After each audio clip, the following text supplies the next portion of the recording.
بسم اللہ الرحمن الرحیم۔ السلام علیکم مائی ڈیئر اسٹوڈنٹس، میں آپ کا اسلامیات ٹیچر محمد عامر محمود آپ کو خوش آمدید کہتا ہوں۔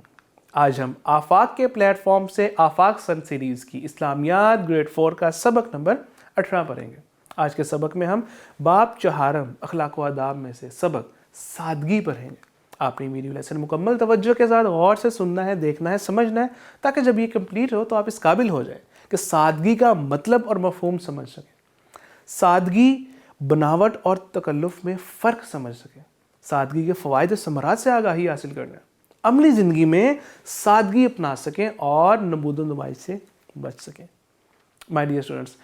بناوٹ اور تکلف کا معنی اپنے آپ کو غیر ضروری مشقت میں ڈالنا اور اپنے آپ کو بڑھا چڑھا کر پیش کرنا اور اپنی حیثیت سے بڑھ کر خرچ کرنا بناوٹ اور تکلف کہلاتا ہے۔ اسی طرح مائی ڈیئر اسٹوڈنٹس، اس کے الٹ جب ہم اس کا متضاد کریں گے، یعنی کہ بناوٹ اور تکلف والی زندگی سے نکل کر ہم اس کا اگر الٹ کریں گے، یعنی کہ نہ تو غیر ضروری مشقت میں ڈالنا اپنے آپ کو، نہ ہی بڑھا چڑھا کر خرچ کرنا، نہ ہی اپنی حیثیت سے بھر کر خرچ کرنا، بلکہ بناوٹ اور تکلف سے پاک طرز زندگی سادگی کہلاتا ہے۔ یعنی کہ اس طرح کی کوئی کسی قسم کی برائی نہ ہو، نہ کسی قسم کا تکلف ہو، نہ کوئی بناوٹ ہو، بلکہ بناوٹ اور تکلف سے پاک زندگی جو ہوتی ہے اسے سادگی کہتے ہیں۔ مائی ڈیئر اسٹوڈنٹ، سادہ زندگی بسر کرنا،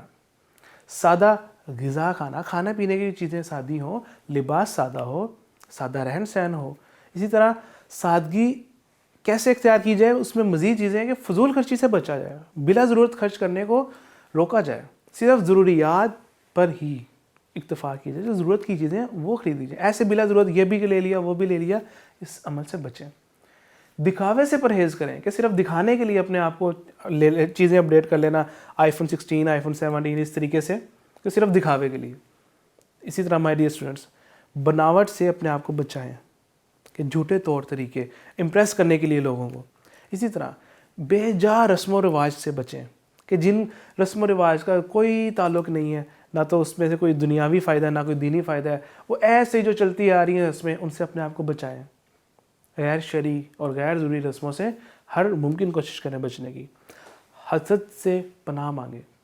یعنی کہ دوسروں سے برتری کہ میں اس سے بہتر لگوں، اس سے بہتر لگوں، یہ اب میرے پاس، اس کے پاس یہ تو میرے پاس اس سے اچھی چیز ہونی چاہیے، تو اس سے اپنے آپ کو بچائیں۔ اس طریقے سے ہم سادگی اختیار کر سکتے ہیں۔ مائی ڈیئر اسٹوڈنٹس، سادگی اسلامی طرز زندگی کی بنیاد ہے۔ دین اسلام نے مسلمانوں کو زندگی گزارنے کے بہترین آداب سکھائے ہیں۔ ان میں ایک اہم طریقہ تکلف اور تصنع سے بچنا ہے۔ تکلف، بناوٹی چیزوں سے، اپنے آپ کو ایسے ہی دوسروں سے بھرا چڑھا کر دکھانا، ان سے بچنا ہے اور سادگی کی راہ اختیار کرنا ہے۔ جیسے کہ اللہ تعالیٰ نے حد سے بڑھنے والوں کو پسند نہیں فرمایا، اسی لیے قرآن مجید میں آیت ہے جس کا ترجمہ ہے، بے شک اللہ حد سے بڑھنے والوں کو دوست نہیں رکھتا۔ مائی ڈیئر اسٹوڈنٹس، اللہ تعالیٰ نے فرمایا کہ یہ شیطان انہیں یعنی بنی نوع آدم کو وعدوں کے سبز باغ دکھائے گا، انہیں تمناؤں اور آرزوؤں میں گرفتار کرے گا، مگر شیطان کے یہ تمام وعدے دھوکے کے سوا کچھ نہیں۔ ہمارے نبی صلی اللہ علیہ وسلم نے فرمایا، اے اللہ مجھے مسکینی کی حالت میں زندہ رکھ اور مسکینی کی حالت میں زندہ اٹھا اور مسکینوں کے گروہ میں میرا حشر فرما۔ مائی ڈیئر اسٹوڈنٹس،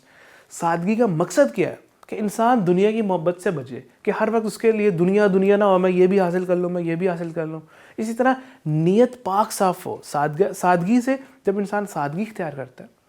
تو انسان اپنی نیت پر غور کرتا ہے کہ میں جو بھی عمل کر رہا ہوں اس میں میری نیت کیا ہے، لوگوں کو دکھاوا تو نہیں کر رہا، ریاکاری تو نہیں کر رہا، تو اس طرح اس کی نیت صاف ہوتی ہے۔ روحانی سکون ملتا ہے جب ہر انسان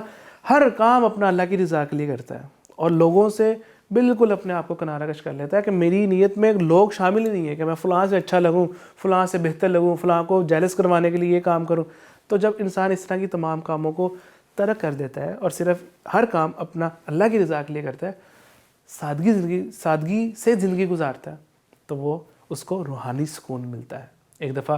ہمارے نبی صلی اللہ علیہ وسلم ایک ایسی چٹائی پر آرام کر رہے تھے جس پر آپ کے جسم مبارک پر کچھ نشانات آ گئے، تو ابن مسعود رضی اللہ تعالیٰ عنہ سے رہا نہ گیا، جو آپ کے ساتھی تھے، آپ کے صحابی تھے، ان سے نہ رہا گیا، وہ بول پڑے کہ اے نبی صلی اللہ علیہ وسلم اگر آپ اجازت دیں تو میں نرم چٹائی بچھا دوں؟ تو اس پر ہمارے نبی صلی اللہ علیہ وسلم نے فرمایا میرے لیے دنیا کی کیا ضرورت، میری اور دنیا کی مثال اس مسافر کی طرح ہے جو کسی منزل پر سفر کر رہا ہو، اس نے تھوڑی دیر کے لیے درخت کے سائے میں آرام کیا اور پھر چل پڑا۔ مائی ڈیئر اسٹوڈنٹس، اسی طرح اسوہ حسنہ سے ہمیں جو سادگی کا سبق ملتا ہے کہ تکلفات سے بچیں، اپنے آپ کو تکلفات سے احتراز یعنی بچا کر، اس کی بنیاد پر ہمارے نبی صلی اللہ علیہ وسلم عمدہ سے عمدہ لباس سے بھی گریز کرتے تھے کہ وہ کہیں تکلف میں نہ پڑ جائے۔ اس طریقے سے یعنی کہ ہمارے نبی تو سچے اور دنیا کے سب سے عظیم انسان ہیں، وہ چاہتے تو وہ عمل کر لیتے، لیکن انہوں نے اپنے آپ کو اس سے بچایا اور اس سے ہمیں یہ ترغیب دی کہ ایک مرتبہ ایک صحابی رضی اللہ عنہ نے ایک عمدہ لباس عطا کیا، ہمارے نبی کو تحفہ دیا، گفٹ کیا، جس میں ہمارے نبی صلی اللہ علیہ وسلم نے نماز ادا کی۔ یعنی کہ ایک تو ان کو جو گفٹ آیا انہوں نے اس کو قبول کیا، پھر اس کو پہنا تاکہ اس بندے کو بھی خوشی ہو، اور جب پہن کر نماز پڑھی تو نماز کے فوراً بعد اسے اتار دیا اور اسے واپس کر دیا، اور جو ان کا اپنا روٹین کا لباس تھا، سادہ لباس، وہ زیب تن فرمایا، یعنی کہ وہ دوبارہ پہن لیا اور ارشاد فرمایا لے جاؤ، اس سے میری نماز میں خلل واقع ہوتا ہے، ڈسٹربنس آتی ہے۔ جو خشوع حضور جس طریقے سے نماز پڑھتے تھے ہمارے نبی، تو وہ اس لباس جو نیا لباس تھا اس میں وہ چیزیں نہیں تھیں۔ مائی ڈیئر اسٹوڈنٹس، جب مکہ مکرمہ فتح ہو گیا، جب کفار مکہ جتنے بھی تھے اس ٹائم جو پہلے ظلم کرتے تھے ہمارے نبی صلی اللہ علیہ وسلم پر، تو وہ پورا جو پورا مقام تھا، مکہ مکرمہ پورا شہر تھا، جب وہ اللہ کے حکم سے فتح ہو گیا تو پھر ہمارے نبی صلی اللہ علیہ وسلم کو وہ سارے عرب کی حکومت دی گئی۔ لیکن آپ صلی اللہ علیہ وسلم نے اس حکومت کے باوجود کہ وہ اتنی سرزمین پر حکومت کر رہے ہیں، پورا مکہ ان کے انڈر آ گیا، ذرا سا بھی تکبر اور غرور نہیں کیا، بلکہ سب کو معاف کر دیا۔ اسی طرح راہ چلتے ہوئے کوئی عام آدمی بھی ہوتا تو آپ اس سے بات کرتے، اگر وہ آپ سے بات کرنا چاہتا تو آپ اس کی بات توجہ سے سنتے، حالانکہ وہ اس ٹائم ہمارے نبی صلی اللہ علیہ وسلم اس ٹائم لیڈر تھے، اتنے خاص ایک ان کا مقام تھا مکہ مکرمہ کے، آپ سمجھ لیں کہ وہاں کے لیڈر تھے، وہاں کے بادشاہ تھے، لیکن کوئی چھوٹا ہو یا بڑا، آپ صلی اللہ علیہ وسلم سلام میں ان سے پہل بھی کرتے، خود سلام کرتے، پہلے غریبوں اور غلاموں کے ساتھ بیٹھ کر کھانا کھا لیتے، کمزور لوگوں کے ساتھ ملنے جلنے میں آر محسوس نہ کرتے۔ مائی ڈیئر اسٹوڈنٹس، ہمارے نبی صلی اللہ علیہ وسلم گھر کا کام کاج بھی خود کرتے تھے۔ اسی طرح مائی ڈیئر اسٹوڈنٹس، ام المؤمنین حضرت عائشہ صدیقہ رضی اللہ تعالیٰ عنہ کو بیان ہے کہ ہمارے نبی صلی اللہ علیہ وسلم کے گھر والوں نے جو کی روٹی، جیسے آج کل ہم گندم کی روٹی کھاتے ہیں نا، تو ایک جو کی روٹی بھی ہوتی ہے، تو جو کی روٹی سے بھی 2 دن متواتر یعنی لگاتار پیٹ نہیں بھرا، یہاں تک کہ حضور صلی اللہ علیہ وسلم اس دنیا سے پردہ فرما گئے۔ یعنی کہ جن کی حکومت میں اتنے سارے علاقے تھے، اتنا سب کچھ ان کے انڈر تھا، ہمارے نبی صلی اللہ علیہ وسلم لوگوں کو اتنا کچھ دیتے تھے، لیکن ان کے گھر کا یہ عالم تھا، اتنی سادگی تھی کہ یہ جو مثال ابھی ہم نے سنی ہے اس سے ہم اندازہ لگا سکتے ہیں۔ مائی ڈیئر اسٹوڈنٹس، اسی طرح نبی اکرم صلی اللہ علیہ وسلم نے اپنی امت کو ایسے تمام کاموں سے دور رہنے کی تلقین دی جو نبوت و نمائش یعنی کہ فخر اور تکبر کے لیے کی جاتی ہیں اور لوگوں سے اپنے آپ کو تھوڑا اونچا کرنے کا باعث بنتی ہیں۔ ہمارے نبی صلی اللہ علیہ وسلم نے ٹیک لگا کر کھانا کھانے سے منع فرمایا، کھانے پینے کے لیے سونے چاندی کے برتن استعمال کرنے سے منع فرمایا۔ اسی طرح مردوں کو، جو میل ہیں، جو مرد حضرات ہیں، ان کو ریشمی لباس اور سونے کے زیورات پہننے سے بھی منع فرمایا، کیونکہ یہ تمام چیزیں سادگی میں آتی ہیں۔ مائی ڈیئر اسٹوڈنٹس، اسی طرح ہمارے نبی صلی اللہ علیہ وسلم کے جو ساتھی تھے، جو صحابہ کرام رضی اللہ تعالیٰ عنہم، ان کی زندگی سے بھی ہمیں سادگی کی مثالیں ملتی ہیں۔ جیسا کہ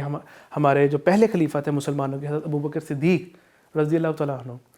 وہ اس وقت اپنے وقت کے خلیفہ تھے، لیکن اس کے باوجود اپنی بکریوں کا دودھ خود دھوتے۔ حضرت عمر رضی اللہ تعالیٰ عنہ وہ غیر ملکی سفیر نے درخت کے نیچے آرام کرتے ہوئے پایا، وہ بھی حیران ہوا۔ اسی طرح حضرت عثمان غنی رضی اللہ تعالیٰ عنہ نے عمارت کے باوجود، یعنی کہ ایک عمارت، پراپر ایک گھر، ایک پراپر جس کو گھر کہتے ہیں، بلڈنگ کہتے ہیں، اس کے باوجود سادہ زندگی بسر کی. حضرت علی رضی اللہ تعالیٰ عنہ کی زندگی بھی سادگی کا اہم نمونہ تھی، کامل نمونہ تھی. ہمارے نبی صلی اللہ علیہ وسلم کی پیاری بیٹی حضرت فاطمہ رضی اللہ تعالیٰ عنہ اپنے گھر کے کام کاج خود کرتی تھی. چکی پر آٹا جو پیستے ہیں لوگ نا، چکی پر جو آٹا پیسا جاتا ہے، تو چکی پر آٹا پیسنے کی وجہ سے ہمارے نبی صلی اللہ علیہ وسلم کی جو بیٹی ہیں حضرت فاطمہ، ان کے ہاتھوں پر چھالے پڑ گئے تھے. اسی طرح دوسرے صحابہ کرام رضی اللہ تعالیٰ عنہم بھی سادہ زندگی گزارتے، تکلف اور تصنع سے دور رہتے تھے. مائی ڈیئر اسٹوڈنٹس، سادہ طرز زندگی در حقیقت اسلام کا وہ پیغام ہے جو انسان کی فلاح و کامیابی، یعنی کامیابی کے لیے فلاح و کامرانی کا ضامن ہے. اسلامی تعلیم یہ ہے کہ انسان زندہ رہنے اور اطمینان اور سکون سے زندگی بسر کرنے کے لیے جو ضروریات ہیں، کہ جن کی ضرورت ہے، جن کے بغیر چارہ نہیں ہے، ان کو پورا کرے، نہ کہ ان کاموں میں پڑ جائے جو کہ صرف نمود و نمائش، دوسروں سے اپنے آپ کو ذرا اونچا دکھنے کے لیے ہوں. تو ایسے تمام کاموں سے بچنے کی تلقین کی ہے اسلام نے ہمیں. اسی طرح جو سادگی کے فوائد ہیں، جن میں سادہ زندگی اختیار کرنے سے ہمیں آسانی اور سہولت رہتی ہے، انسان حرام کاموں سے بچا رہتا ہے. سادگی اختیار کرنے سے انسان پریشانیوں سے محفوظ رہتا ہے. سادگی انسان کو غیر اخلاقی صفات جیسے حسد، بغض، کینہ وغیرہ سے بچاتی ہے. آج کے سبق کے اہم نکات: سادگی ایمان کا حصہ ہے. اسوہ حسنہ اور صحابہ کرام رضی اللہ تعالیٰ عنہم کی سیرت سے ہمیں سادگی کی بہترین مثالیں ملتی ہیں. ہمیں چاہیے کہ ہم اپنی زندگی کے ہر سٹیج پہ جو ہماری زندگی ہے، جتنے بھی معمولات ہیں، جتنے بھی کام ہم کرتے ہیں، سادگی کو اپنائیں. ہمارے نبی نے جو ہمیں طریقہ سکھایا اس کو فالو کریں. مائی ڈیئر اسٹوڈنٹس، آپ کے لیے آج کے سبق کی پختگی کے لیے ایکسرسائز ہے جس کو آپ نے فل کرنا ہے اور اپنے آنسرز ٹیلی کرنے ہیں. اگر کوئی آنسر غلط ہے تو کوئی مسئلہ نہیں، آپ اپنی اصلاح کریں. اور مزید آپ کے لیے ایک اور ایکٹیویٹی ہے، آپ نے ان کالم کو فل کرنا ہے، کالم کو آپس میں ملانا ہے، اور آپ نے پھر دیکھنا ہے کہ آپ نے جن کالم کو ملایا کہ کیا وہ ان آنسر سے میچ ہوتے ہیں. اگر نہیں تو آپ اپنی اصلاح کریں. اور مزید یہ کہ آپ کے لیے ایک اور ایکٹیویٹی ہے جس سے آپ کے آج کے سبق کی ریویژن ہو سکے اور اسی طرح آپ کو آج کے سبق کی پختگی آ سکے آپ میں. جزاک اللہ خیرہ.